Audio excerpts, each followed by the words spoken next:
Now, what I want to do is very quickly introduce you to the complexity framework that underpins all of this work. This is Dave Snowden's work, because it goes to what we would do with those first hexes that you generated in a workshop.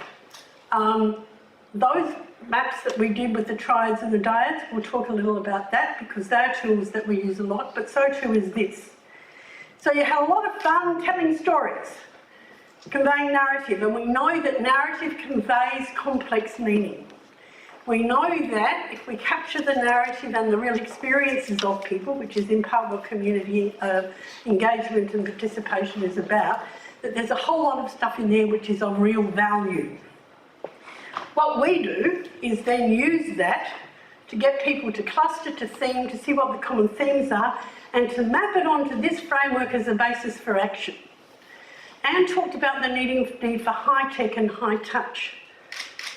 300 people in a basketball stadium, starting with nothing, can use that framework to get to 70 specific actions for agreement to take action in an elapsed time of 6 hours, starting with the stories.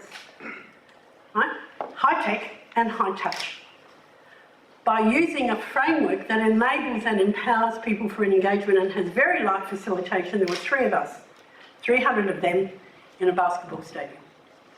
These tools and processes absolutely enable that level of engagement as long as you set the context and the framework appropriately that enables that to happen. It's a very different way of seeing the world, and it's because this is an incredibly robust framework that works and has been tested globally and has been around for a long time, and it simply says, understand the issue you're trying to solve, and then you know which action to take.